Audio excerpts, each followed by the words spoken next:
2026년부터 예상치 못한 세금과 보험료로 여러분의 지갑에서 매달 수십만 원씩 더 빠져나갈 수 있다는 사실을 알고 계셨나요? 정부 정책의 큰 변화 속에서 지금 바로 준비하지 않으면 노후 자산에 큰 구멍이 생길 수 있습니다. 내후년부터 우리 생활에 큰 영향을 미칠 정책 변화들이 속속 발표되고 있습니다. 특히 주목해야 할 것은 건강보험료 부과 방식의 대대적인 개편입니다. 기존의 등급제에서 정률제, 즉 저울 시스템으로 바뀌면서 재산과 소득이 더욱 정밀하게 보험료에 반영됩니다. 연소득 2천만 원을 초과하면 피부양자 자격이 상실되어 지역가입자로 전환될 수 있고 주택이나 전세보증금, 심지어 자동차까지 재산으로 점수화되어 보험료가 크게 오를 수 있습니다. 여기에 더해 국민연금 보험료율도 9%에서 9.5%로 0.5%포인트 인상될 예정입니다. 이렇게 매년 나가는 고정 지출이 늘어나면 아무리 아끼고 모아도 노후 자산은 위축될 수밖에 없습니다. 지금 우리가 준비해야 할 것은 이러한 지출 증가를 상쇄하고 오히려 자산을 더 안전하게 불려나갈 수 있는 현명한 전략입니다. 대다수 시청자분들이 놓치고 계신 이 중요한 기회가 바로 개인종합자산관리계좌, 즉 ISA를 통한 비과세 저축이라는 점을 오늘 확실히 짚어드리겠습니다. 이러한 정책 변화 앞에서 ISA, 즉 개인종합자산관리계좌가 왜 그 어느 때보다 중요한 대안이 되는지 알아보겠습니다. ISA는 주식, 펀드, 채권 등 다양한 금융상품을 한 계좌에서 운용하면서 발생한 수익에 대해 비과세 또는 저율 분리과세 혜택을 주는 만능 통장입니다. 일반적인 투자 상품은 수익이 나면 소득세의 15.4%를 원천 징수하지만 ISA는 비과세 한도 내에서 세금을 전혀 내지 않거나 그 한도를 넘어서는 수익에 대해서도 최대 9.9%의 저율로 분리과세됩니다. 게다가 여러 상품에서 발생한 손실과 이익을 통산하여 세금을 계산하기 때문에 혹시 모를 손실을 감안하더라도 세금 부담을 크게 줄일 수 있습니다. 2026년부터 건강보험료 부담이 커질 것을 고려하면 이렇게 세금을 줄여주는 ISA의 매력은 더욱 빛을 발합니다. 특히 주택금융부채공제 신청이나 임의계속가입 제도 등 건강보험료 부담을 줄이는 여러 전략 중에서도 ISA는 직접적인 자산 증식과 세금 절감이라는 두 마리 토끼를 동시에 잡을 수 있는 강력한 무기가 됩니다. 하지만 모든 ISA가 다 같은 것은 아닙니다. 자신의 투자 성향과 목표에 맞춰 ISA 유형을 제대로 선택하는 것이 중요합니다. ISA는 크게 세 가지 유형으로 나눌 수 있습니다. 첫째, 직접 투자에 자신이 있고 다양한 상품을 직접 고르고 싶다면 중개형 ISA를 선택하는 것이 좋습니다. 이 유형은 증권사에서 계좌를 개설하고 국내 상장 주식은 물론 펀드, ETF 등 다양한 상품에 직접 투자할 수 있는 것이 장점입니다. 투자 포트폴리오를 직접 구성하고 싶은 분들에게 가장 적합한 형태라고 할 수 있습니다. 둘째, 전문가에게 포트폴리오 관리를 맡기고 싶다면 일임형 ISA가 대안이 될 수 있습니다. 이는 증권사나 은행 등 금융기관이 고객의 투자 성향에 맞춰 자산을 운용해주는 방식입니다. 투자에 대한 지식이 부족하거나 시간적 여유가 없는 분들이 안정적으로 자산을 관리하고 싶을 때 좋은 선택입니다. 물론 운용 수수료가 발생할 수 있다는 점은 고려해야 합니다. 셋째, 정기예금이나 적금처럼 원금 손실 위험 없이 안정적인 수익을 추구한다면 신탁형 ISA를 고려해 볼 수 있습니다. 이 유형은 은행에서 가입할 수 있으며 주로 예금, 펀드, ELS 등 원금 보정 가능성이 높은 상품에 투자됩니다. 안정성을 최우선으로 생각하는 분들에게 적합하지만 수익률은 다른 유형에 비해 다소 낮을 수 있습니다. 자신의 투자 경험, 시장에 대한 이해도, 그리고 수익률과 위험도에 대한 기대치를 종합적으로 고려하여 가장 적합한 ISA 유형을 선택하는 것이 무엇보다 중요합니다. 이처럼 ISA는 선택의 폭이 넓어 여러분의 상황에 맞춰 지혜롭게 활용한다면 그 혜택을 극대화할 수 있습니다.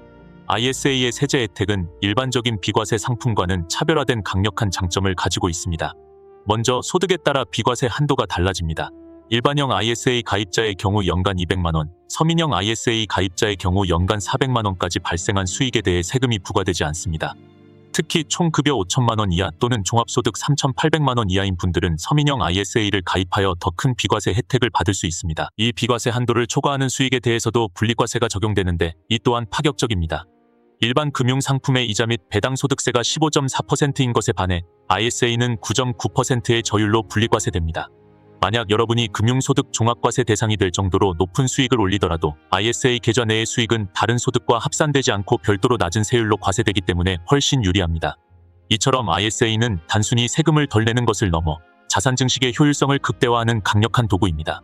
2천만 원이라는 연간 납입 한도는 내년 2월 되므로 만약 올해 납입을 하지 못했더라도 내년에 4천만 원까지 한도를 늘려 납입할 수 있습니다. 이렇게 2월 되는 납입 한도를 잘 활용하면 단기간에 비과세 혜택을 집중적으로 받을 수 있습니다.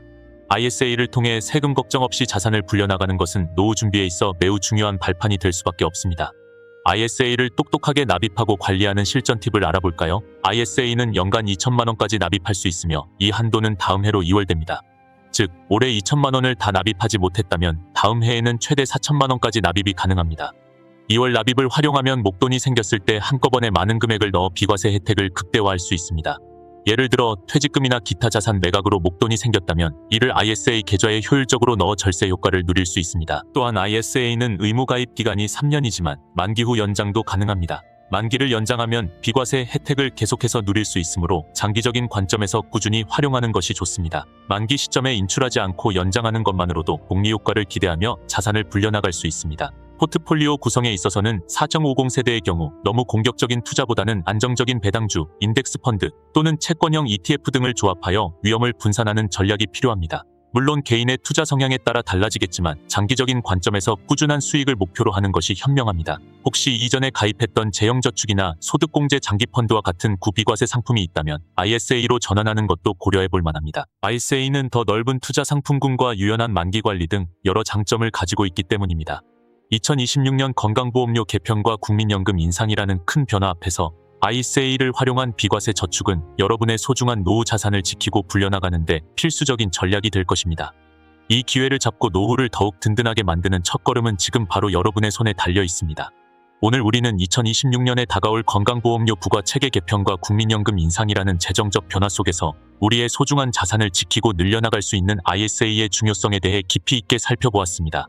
ISA는 단순한 저축 상품을 넘어 복잡한 세금 구조 속에서 우리에게 실질적인 혜택을 안겨주는 강력한 도구입니다. 주식, 펀드, 채권 등 다양한 상품을 한 계좌에서 운용하며 비과세 혜택을 누릴 수 있고 유형별로 자신의 투자 성향에 맞춰 선택할 수 있다는 점이 큰 장점입니다. 특히 2천만 원의 연간 납입 한도가 2월된다는 사실은 목돈이 생겼을 때 효과적으로 자산을 불릴 수 있는 중요한 기회가 됩니다. 2026년은 더 이상 미룰 수 없는 재정 전략의 변곡점이 될 것입니다.